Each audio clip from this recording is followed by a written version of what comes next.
자, 안녕하세요. 박성필입니다. 자, 오늘 박셀바이오 보도록 하겠습니다.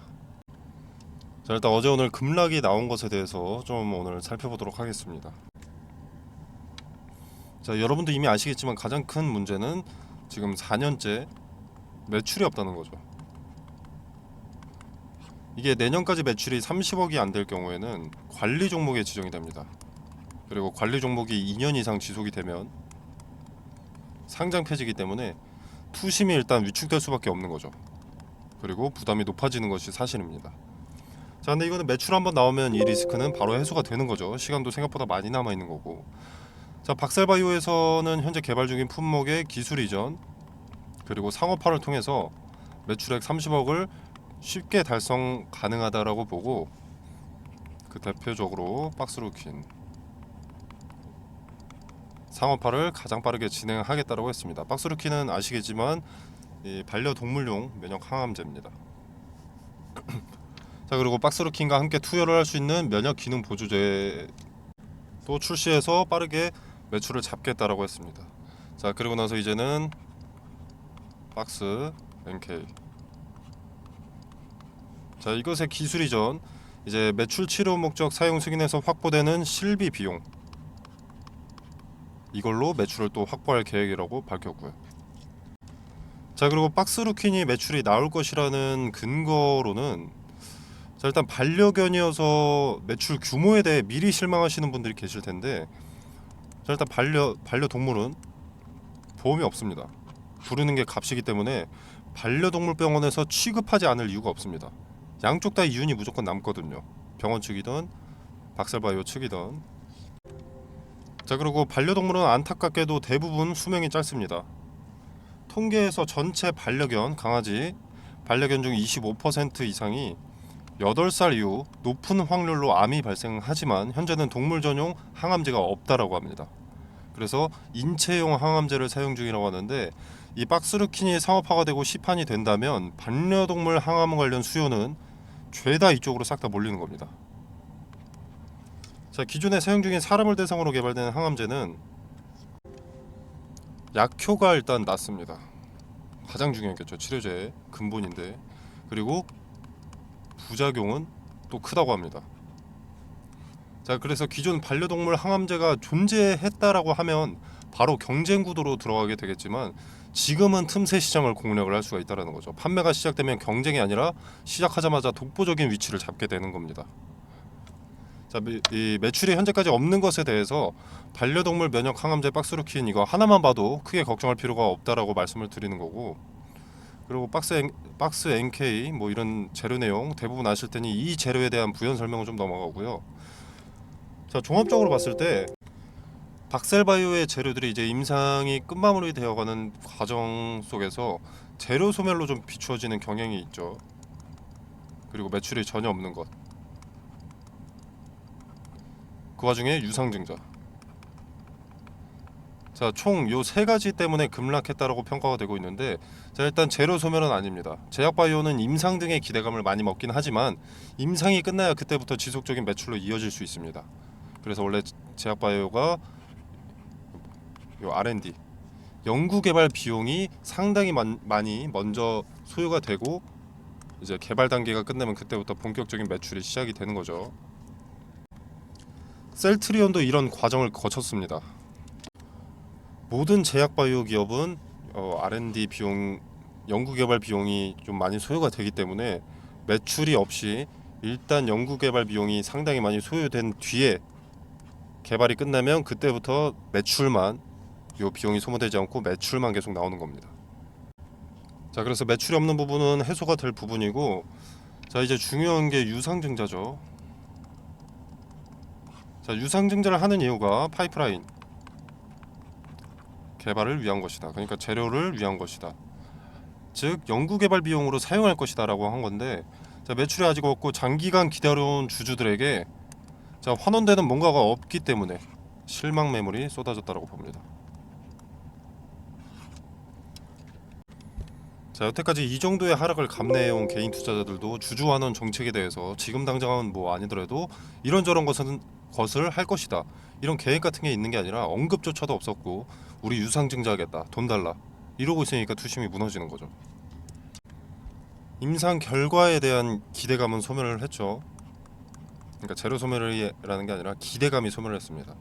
자, 근데 주주 환원은 없고 곧 발생하겠지만 아직 매출도 없고, 그렇다 보니까 이제 투자 매력보다는 리스크가 더 크다고 판단을 해서 매도 물량이 쏟아졌다고 봅니다. 자, 물론 개인들의 매도세보다는 그 전부터 물량을 간수해오던 주도 주체, 세력이라고 부르죠. 얘네의 물량이 크겠죠. 자, 지금 보시면 요런 거래량, 하루아침에 요런 차트 캔들이 나오고 요런 거래가 실렸다. 자, 이거는 개인들이 합심해서 이렇게 매도할 수가 없습니다. 이렇게 그려낼 수가 없습니다. 한날 한시에 일하다 말고 개인 투자자들이 매도할 수는 없고, 평단도 제각각, 관점도 제각각, 투자금도 제각각 다 다르기 때문에 개인들은 합심해서 어떤 주가를 만들어낼 수가 없습니다.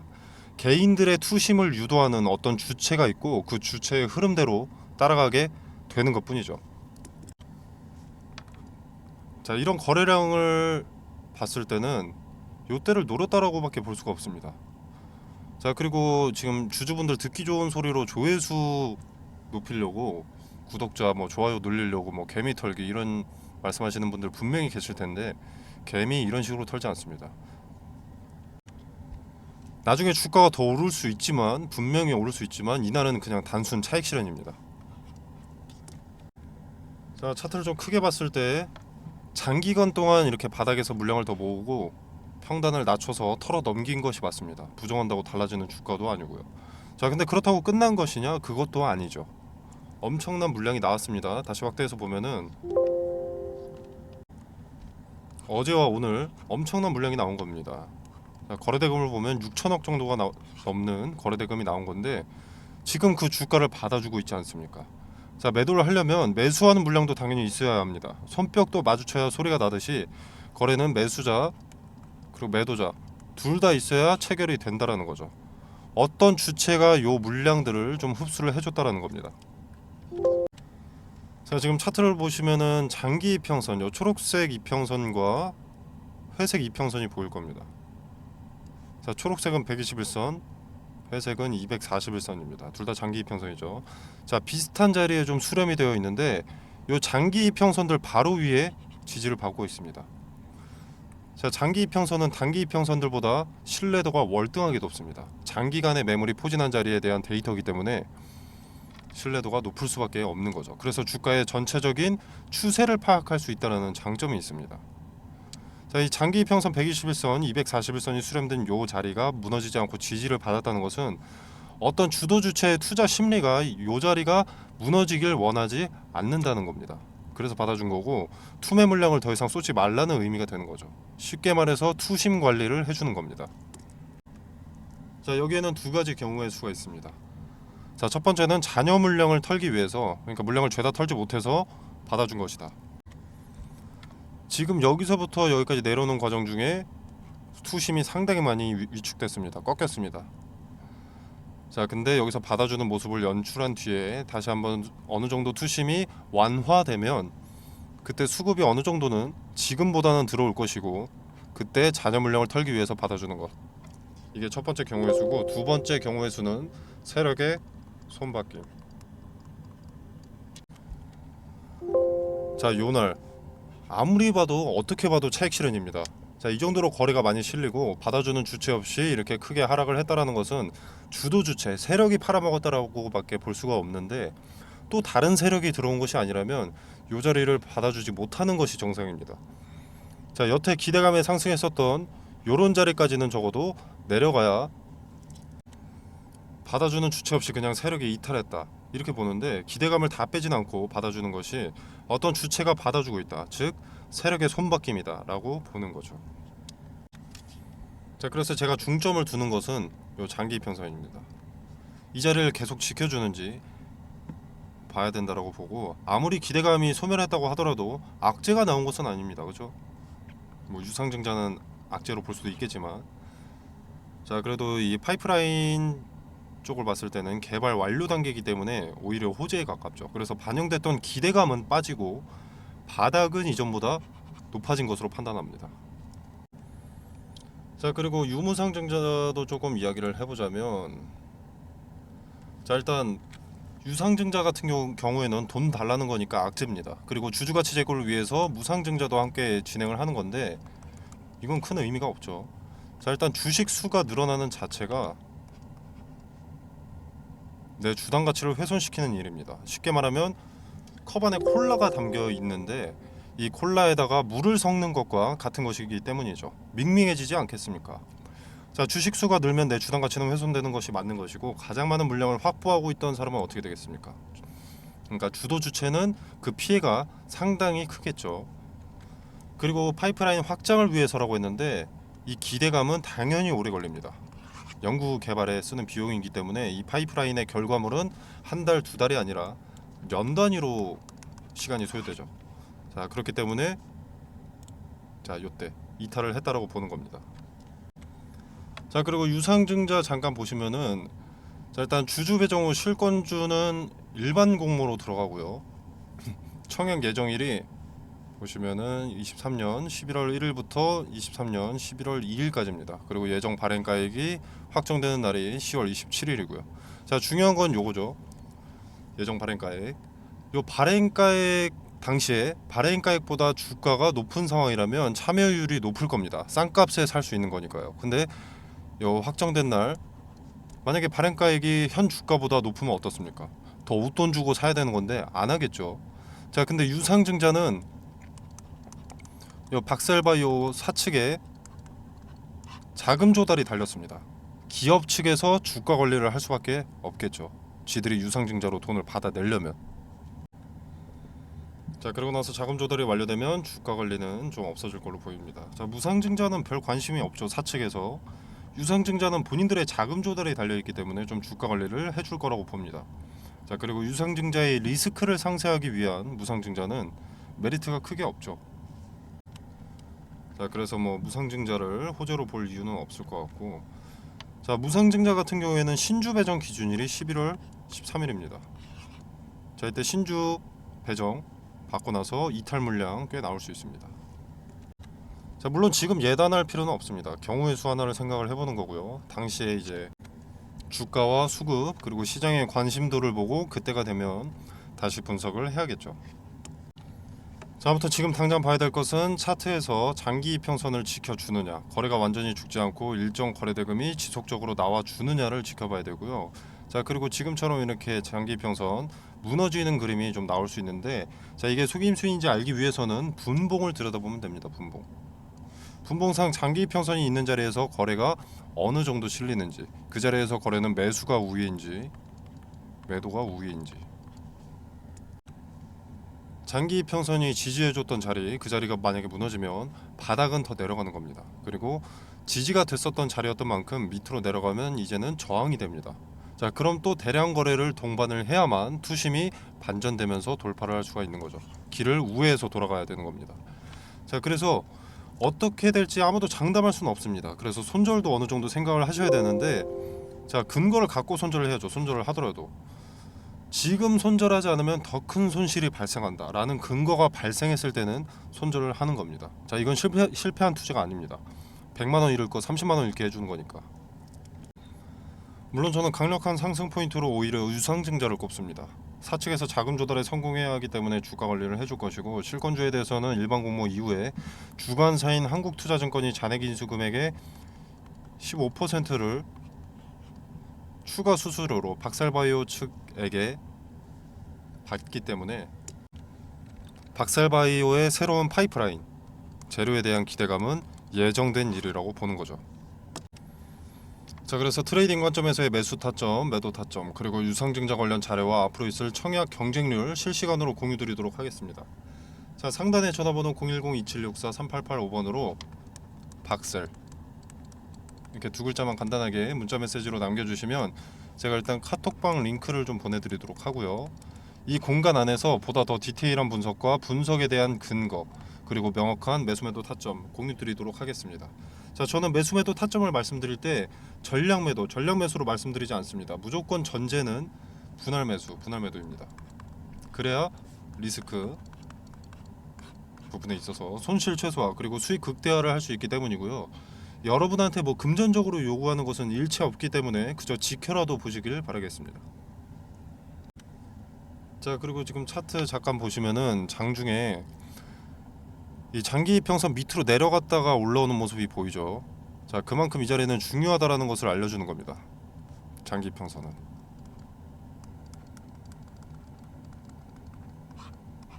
지금 주가의 추세를 정할 수 있는 자리가 바로 이 자리다라는 거죠. 이 자리를 계속 지켜준다면 이 자리는 발판 바닥이 되는 거고요. 근데 이게 무너지고 그대로 종가가 형성이 됐다 라고 하면 일단 투심이 많이 위축이 되는 거고요. 투매 물량이 쏟아질 가능성이 좀 있는 거죠. 그리고 다시 투심을 되살리려면 돌파를 해줘야 되는데, 그러려면 또 대량의 거래를 동반해야 되고 물량 소화 과정도 거쳐야 됩니다.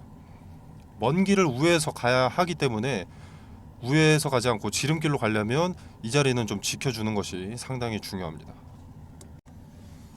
자, 그리고 이거는 제가 8월 11일 날 신성 델타테크라는 종목이 자, 최초의 매매 거래가 정지될 때 추천이 나갔던 종목입니다.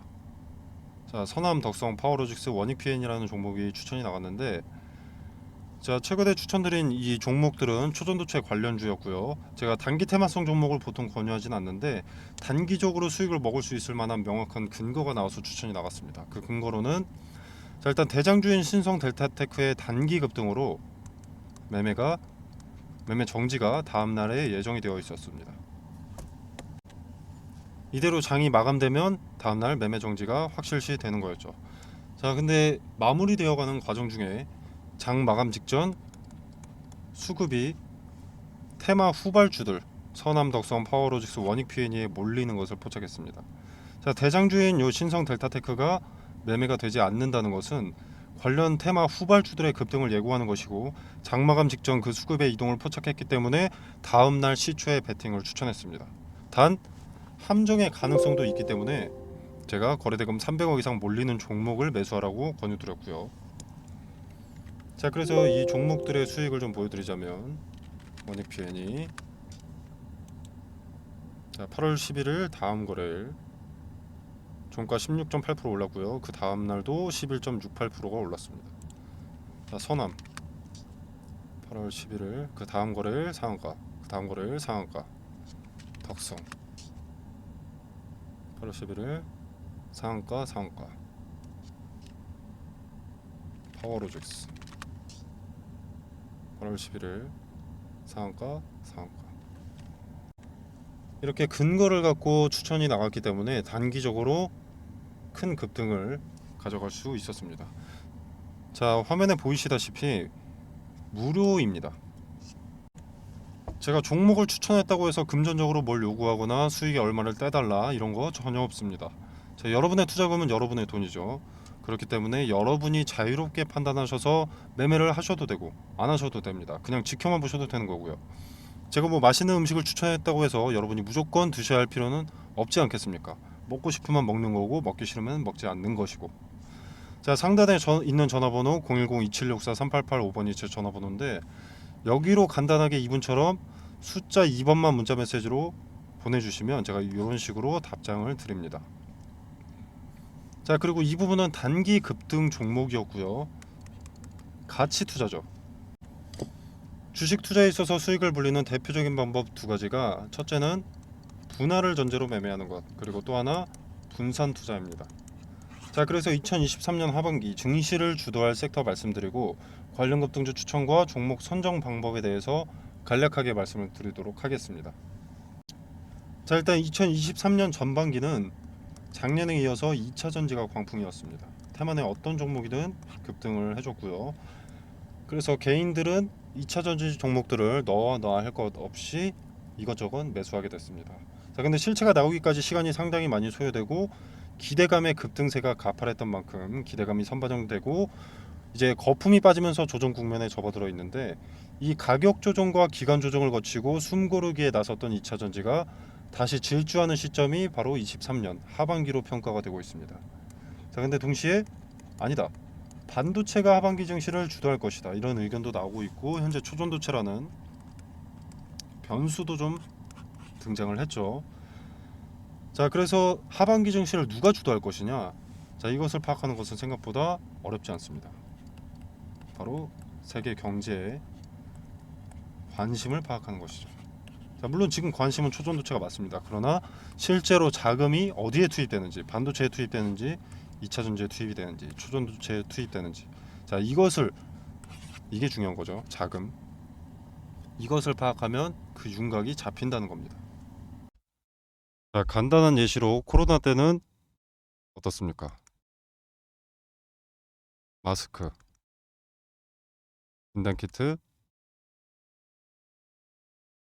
백신, 치료제, 이것들이 강세였죠. 전 세계가 주목하고 필요했던 테마니. 자, 국내 같은 경우에는 병상이 수혜를 입기도 했었는데 이거는 각 국가별로 확진자 수가 다릅니다. 그리고 땅덩어리가 다르죠. 자, 그래서 공통 사항이 될 수 없기 때문에 일로는 자금이 투입될 수가 없었습니다. 코로나 때는 요 마스크, 진단키트, 백신, 치료제가 전 세계가 필요로 했던 것이기 때문에 요 네 가지의 수급이 올릴 수밖에 없었던 거죠. 자, 그리고 다른 예시를 하나 들어보겠습니다. 자, 우리 러시아와 우크라이나가 전쟁이 났을 때 이때는 일단 곡물과 사료에 수급이 몰렸는데 일단 러시아와 우크라이나가 곡창지대입니다. 곡창지대인 두 국가가 전쟁을 해버리니까 곡물 수출이 나가야 되는데 수출 길이 막혀버린 거죠. 그래서 곡물과 사료값의 상승으로 이어졌고 이 곡물과 사료값의 상승은 우리의 필수 소비재인 식자재 값의 상승으로 이어졌습니다. 전쟁이 우리 같은 일개 국민 한 명의 일상에까지 침범하기 시작한 겁니다. 자, 그리고 값이 오른다는 것은 뭡니까? 관련 수혜주의 이익이 증가한다는 것이죠. 자, 예를 들어서 수혜주가 A라는 상품을 기존에 100원에 팔았다. 자, 그럼 이 100원도 마진이 남으니까 이렇게 파는 걸 텐데 만약에 예를 들어서 400원이 됐다. 그러면 4배나 오르는 거죠. 자, 이렇게 이익이 오른다는 것은 뭡니까? 자, 뭐 파이프라인 확장으로 뭐 재료가 추가된다. 라거나 또는 수요를 맞추기 위한 공급을 위한 뭐 증설 또는 뭐 토지 매입 이것도 재료 추가죠.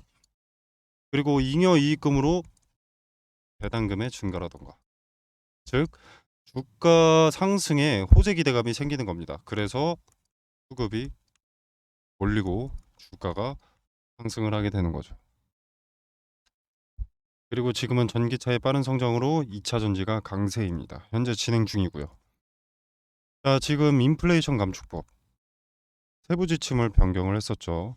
원래 세부 지침이 변경되기 전에 인플레 감축법이 뭐였냐면 중국에서 뭔가를 만들기 위해서 광물을 들여온다. 그럼 너네 전기차 보조금 지원 못 해준다. 이거였습니다. 근데 세부 지침이 변경되면서 뭐 중국이나 인도네시아에서 광물을 받는 것까지는 오케이. 대신 FTA 체결국에서 50% 이상 가공을 해라. 그래야만 전기차 보조금 혜택을 지원해 줄 수가 있다. 이렇게 세부 지침을 변경한 겁니다. 자, 그래서 지금 수면 위로 떠오른 것들이 바로 원자재 가공 기업들이죠. 대표적인 수혜주이기 때문에. 자, 그래서 2차 전지의 구성을 일단 보면 대표적으로 양극재, 음극재, 전해질, 경박, 분리막 뭐 이렇게 있습니다. 자, 근데 양극재라던가 요 전해질 같은 경우에는 이미 많은 폭등을 했죠. 그리고 언론의 수혜 기업들이 노출이 되어 있습니다. 이미.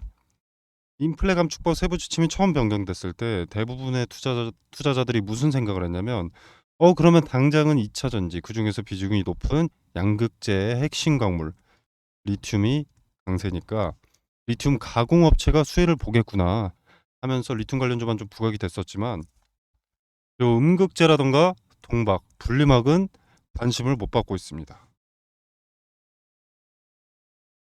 여기서 누가 대장주인지만 찾아내면 양극재를 제외한 음극재, 동박, 분리막은 먹을 게 차고 넘친다라는 거죠. 2차 전지는 양극재만 있다고 되는 것이 아니기 때문에 인플레 감축법에 뒤늦게라도 수혜를 보게 된다라는 겁니다. 자, 그리고 최근에 일부 증권사들에서 2차 전지에서 수급이 이동될 것이다.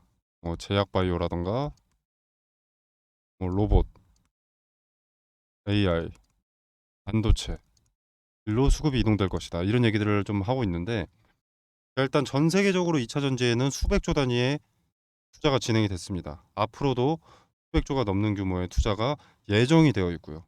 자, 무슨 말입니까? 제약바이오로 수급이 옮겼다. 로봇, AI, 반도체로 수급이 이동됐다라고 하더라도 이미 투입된 자금이 너무 크기 때문에 단기간 내에 로봇, AI, 반도체로 수급이 다시 몰릴 수밖에 없다라는 겁니다. 자, 이때도 양극재만 그리고 전해질만 관심을 받게 될까요? 그 두 가지가 2차 전지의 전부가 아닌데. 자, 종목은 이런 식으로 찾는 겁니다.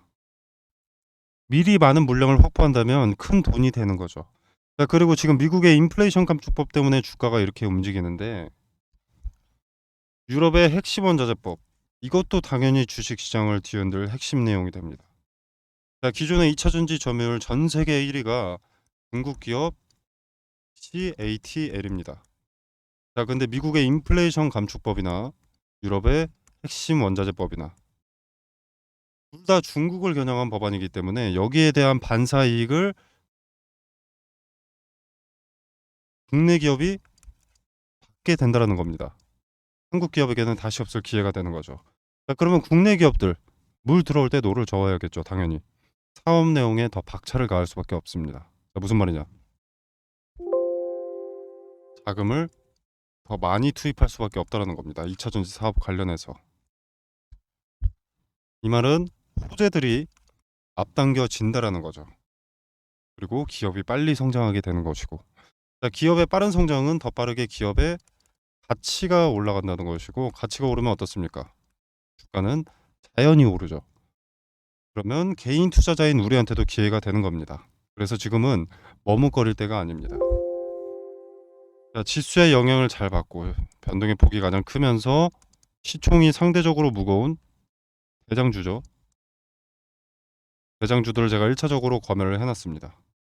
그리고 기업의 재무상 혹시라도 나중에라도 악재가 반영될 것이 있는지를 확인을 해놨습니다. 그리고 뭐 전환사채나 신주인수권 부사채로 장난치는 기업인지 파악을 해뒀고요. 최대 주주들의 과거 이력에 대해서도 좀 조사를 해뒀습니다. 그리고 인플레 감축법의 수혜를 받기 위해서는 국내에서 가공하는 기업이면 전혀 상관이 없는데 만약에 주거래 업체한테 가공을 받아서 온다라고 하면은 FTA 체결국인가 이것도 중요하기 때문에 이 부분까지도 체크를 해뒀습니다. 자, 전 세계 시장에 관심을 받고 있는 대한민국의 2차 전지 기업 수혜 종목 공유드리도록 하겠습니다. 상단에 010-2764-3885번으로 종목이라고 두 글자만 문자 메시지로 보내주시면 됩니다. 그럼 제가 체크해 놓은 이 종목 리스트 2차 전지 후발 수혜 종목 리스트 보내드리도록 하고요. 제가 수혜 종목 공유 드리는 게 돈 받자고 하는 것이 아닙니다. 그리고 여러분한테 수혜 종목에 대해서 매수가나 매도가를 따로 말씀드리는 것도 아니고요. 그냥 정말로 움직이는지 지켜만 보셔도 됩니다. 매수하고 안 하고는 여러분의 자유지만 종목을 선정하는 방식이라도 조금 알아가셨으면 하는 바람입니다. 그래서 그저 지켜만 보시더라도 어떤 방식으로 종목을 선정했는지, 왜 이 종목을 선정했고 종목 선정 전에는 어떤 것을 체크했는지 다 세세하게 말씀드리니까 한번 지켜라도 보시길 바라겠습니다. 자, 오늘 준비한 영상은 여기까지고요. 여러분의 성공 투자를 기원하면서 마무리하도록 하겠습니다. 감사합니다.